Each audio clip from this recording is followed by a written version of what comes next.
নমস্কার, আপনারা দেখছেন গ্লোব টিভি, সবার পাশে সবার সাথে। গ্লোব নিউজ নিয়ে এখন আমি সুপর্ণা রয়েছি আপনাদের সঙ্গে। এক নজরে দেখে নেব আজকের বিশেষ বিশেষ খবর। তিনটি ঘরে তিনটি মৃতদেহ, আত্মহত্যা নাকি খুন? কেন্দ্র ও রাজ্য বাজেটের প্রতিলিপি পুড়িয়ে বিক্ষোভ। কেন্দ্রীয় বঞ্চনার প্রতিবাদে আন্দোলনে তৃণমূল। লক্ষ্য পূরণের সফলতা নিয়ে বৈঠক। পথ দুর্ঘটনায় মৃত্যু একই পরিবারের দুজনের। যক্ষ্মা রোগীদের জন্য বিশেষ ক্যাম্প।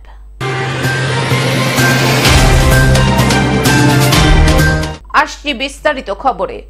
তিনটি ঘরে তিনটি মৃতদেহ, খুন নাকি আত্মহত্যা? বাইপাসের অভিষিক্ত মোড়ের কাছে পিলারের সজোরে ধাক্কা মেরে দুমড়ে যায় একটি চারচাকা গাড়ি। বনেট ভেঙে ঢুকে আসে ভেতরে। চালকের পাশের আসনে বসা নাবালক সংজ্ঞাহীন, পিছনে বসা এক ব্যক্তিরও অবস্থা একই রকম।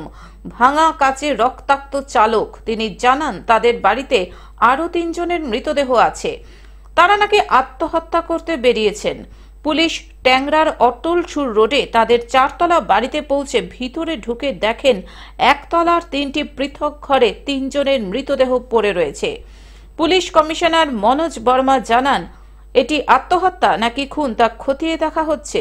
মৃতদের মধ্যে একজন রুমি দে, বয়স 44 বছর, তার মেয়ে প্রিয়ম্বদা, বয়স 14 বছর এবং রুমির যা 39 বছরের সুদেশনা।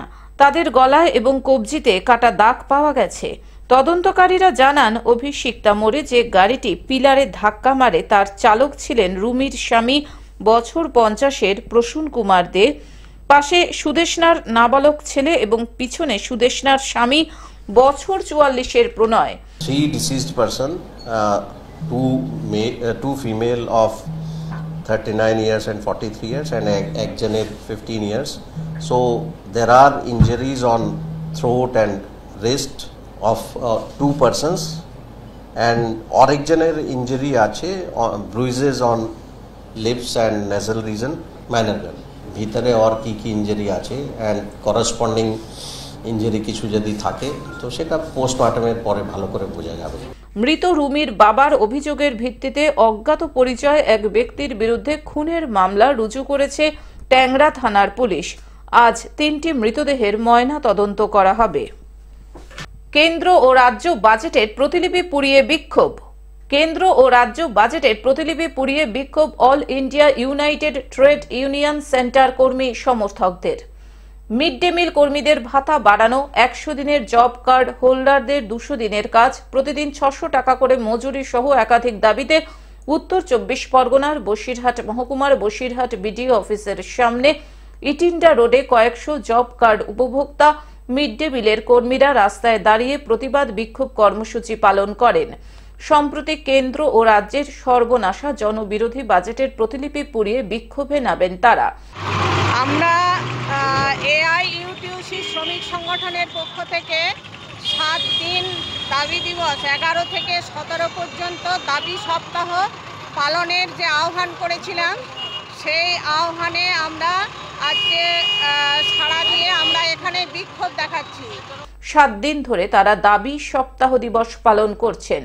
আগামী 25 ফেব্রুয়ারি কলকাতা শহীদ মিনারে সারা দেশের 8টি বাম সংগঠনের সঙ্গে সারা ভারত কৃষক সংগঠন মিলিত হয়ে একদিকে সভা করবেন, অন্যদিকে প্রতিবাদ করবেন বলে জানান all India United trade union সেন্টারের বসিরহাট সাংগঠনিক জেলার সভাপতি নৃপেন মৃধা এবং সভানেত্রী বেলা পাল।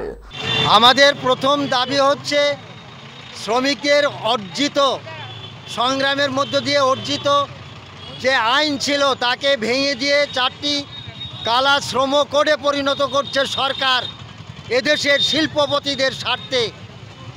আমরা এই দাবিকে, এই শ্রম কোডকে মানছি না, এর বিরুদ্ধেই আমাদের লড়াই। বসিরহাট থেকে শ্যাম বিশ্বাসের রিপোর্ট, গ্লোব নিউজ। কেন্দ্রীয় বঞ্চনার প্রতিবাদে আন্দোলনে তৃণমূল। কেন্দ্রীয় বঞ্চনার প্রতিবাদে আন্দোলনে নামছে মালদা জেলা তৃণমূল কংগ্রেস নেতৃত্ব।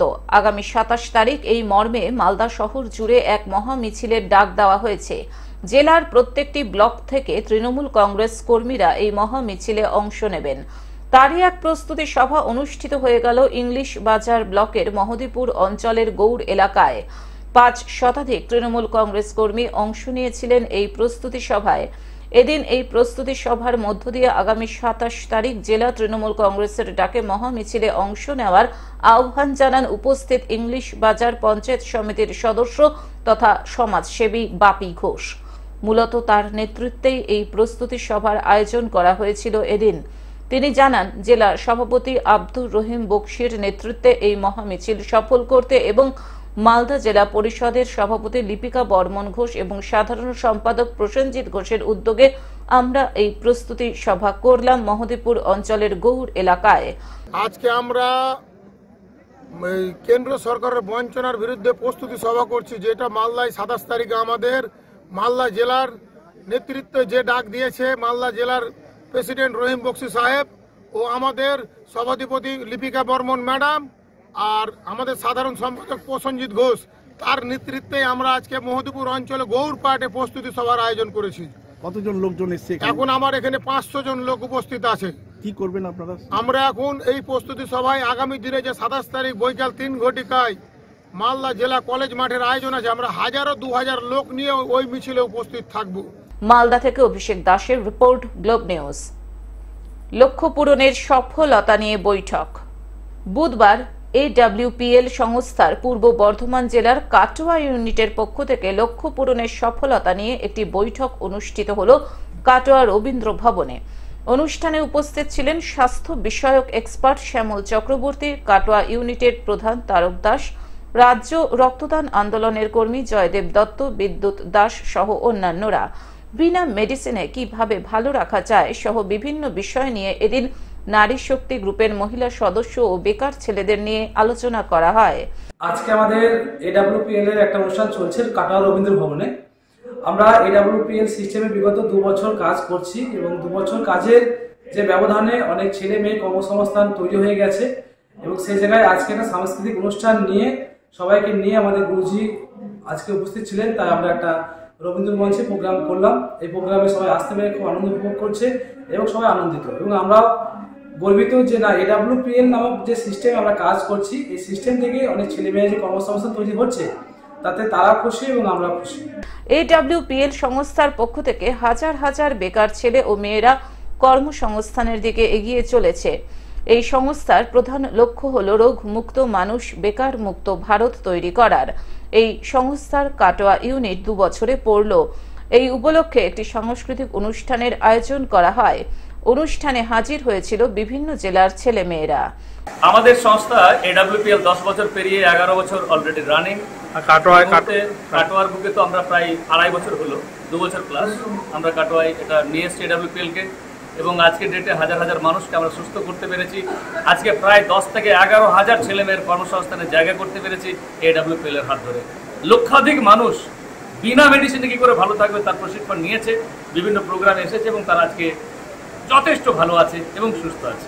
মহিলাদের জন্য একটা টিম তৈরি করেছে, মহিলাদের জন্য মাতৃশক্তি বলে একটা বিরাট বড় আমাদের একটা কর্মযজ্ঞ চলছে। কাটোয়া থেকে রাহুল রায়ের রিপোর্ট, গ্লোব নিউজ। পথ দুর্ঘটনায় মৃত্যু একই পরিবারের 2 জনের। মহাকুম্ভে স্নান করতে যাওয়ার সময় মর্মান্তিক পথ দুর্ঘটনায় মৃত্যু হলো একই পরিবারের 2 জনের। এই ঘটনায় ওই পরিবারের 4 মহিলা সহ মোট 6 জন আহত হয়ে আসানসোল জেলা হাসপাতালে চিকিৎসাধীন রয়েছে বলে খবর। জানা যায় আহতদের মধ্যে এক মহিলার অবস্থা আশঙ্কাজনক। জানা গেছে বাঁকুড়ার বিষ্ণুপুরের অযোধ্যা গ্রাম থেকে একই পরিবারের 8 জন একটি 4 চাকা গাড়িতে করে মহাকুম্ভে স্নান করার উদ্দেশ্যে প্রয়াগরাজ যাচ্ছিলেন। আর আসানসোলের কুলটি থানার চৌরঙ্গি ফাঁড়ির অন্তর্গত 19 নম্বর জাতীয় সড়কের ধানবাদগামী রাস্তায় চৌরঙ্গি মোড় সংলগ্ন জাতীয় সড়কের উপরে ঘটে এই পথ দুর্ঘটনাটি। জানা যায় 4 চাকা গাড়িটি নিয়ন্ত্রণ হারিয়ে ট্রাকের পিছনে ধাক্কা মারে এবং এই মর্মান্তিক পথ দুর্ঘটনাটি ঘটে। ঘটনার খবর পেয়ে তড়িঘড়ি চৌরঙ্গি ফাঁড়ির পুলিশ ও কুলটি ট্রাফিক গার্ডের পুলিশ পৌঁছে 4 চাকা গাড়িতে থাকা যাত্রীদের উদ্ধার করে আসানসোল জেলা হাসপাতালে পাঠায় চিকিৎসার জন্য। যদিও কর্তব্যরত চিকিৎসক 2 জনকে মৃত বলে ঘোষণা করেন এবং বাকি আহতরা চিকিৎসাধীন রয়েছে আসানসোল জেলা হাসপাতালে। মৃতদের নাম শৈলেন বন্দ্যোপাধ্যায় বয়স 60 বছর ও শান্তনু মুখোপাধ্যায় বয়স 65 বছর। ঘটনাস্থলে আসেন এসিপি কুলটি শেখ জাভেদ হোসেন। কি হয়েছিল ঘটনাটা? যাচ্ছিলাম ন্যাশনাল হাইওয়ে 70 to 80 স্পিড ছিল। তো মেনটা খুব সরু ছিল, সাইডে সার্ভিস লাইন ছিল। একটা ট্রাক যাচ্ছিল আমার সামনে, মেন চেঞ্জ করতে করতে হঠাৎ স্টপ হয়ে গেল। আর একটা ট্রাক ওভারটেক করতে যাচ্ছিল, ওই সময় কী হবে বুঝতে পারলাম না, ওটাকে পেছন থেকে ঠেললো, পেছনে ঢুকিয়ে দিল। আসানসোল থেকে সৌমিত্র গাঙ্গুলির রিপোর্ট, গ্লোব নিউজ। যক্ষা রোগীদের জন্য বিশেষ ক্যাম্প। এবার যক্ষা রোগীদের জন্য বিশেষ ক্যাম্প করল জলপাইগুড়ি পৌরসভা ও সদর হাসপাতাল।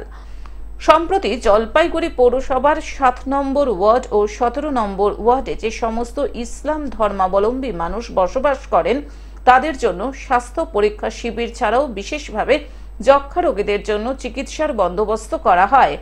এদিন শতাধিক মানুষ এখানে এসে তাদের শারীরিক সমস্যা ও যক্ষা রোগের চিকিৎসা করান। মূল কিসের চিকিৎসা চলছে? যক্ষার একটা দেখা যাচ্ছে নির্মূল করার বিষয়। আজকে মিউনিসিপ্যালিটি থেকে একটা স্পেশাল হেলথ ক্যাম্প হচ্ছে 7 এবং 17 মিলে, যেহেতু ইসলাম এরিয়া দুটো পাশাপাশি রয়েছে। আর যা ইনফরমেশন পাওয়া গেছে যে যক্ষার প্রবণতাটা ধীরে ধীরে বাড়ছে, আর সেটাকে যাতে রোধ করা যায় তার জন্য এখানে ডাক্তারবাবুরা বসছেন। প্রথমত প্রেশার থেকে শুরু করে সুগার এবং হেলথ চেক আপ হচ্ছে, চোখের ডাক্তারবাবুরা রয়েছেন।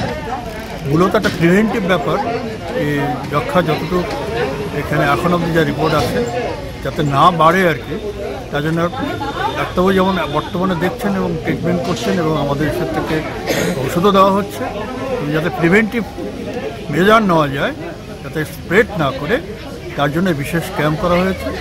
এই ক্যাম্প করার পরে এদেরকে আবার পাঠানো হবে যাদের যাদের পরবর্তী স্টেপে তাদের এক্সরে করতে। জলপাইগুড়ি থেকে সায়ন সেনের রিপোর্ট, গ্লোব নিউজ।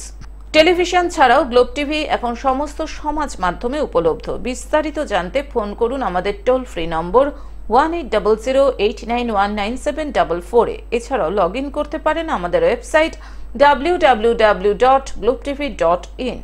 আজকের মতন গ্লোব নিউজ এখন এই পর্যন্তই। দেখতে থাকুন গ্লোব টিভি, সবার পাশে সবার সাথে। নমস্কার।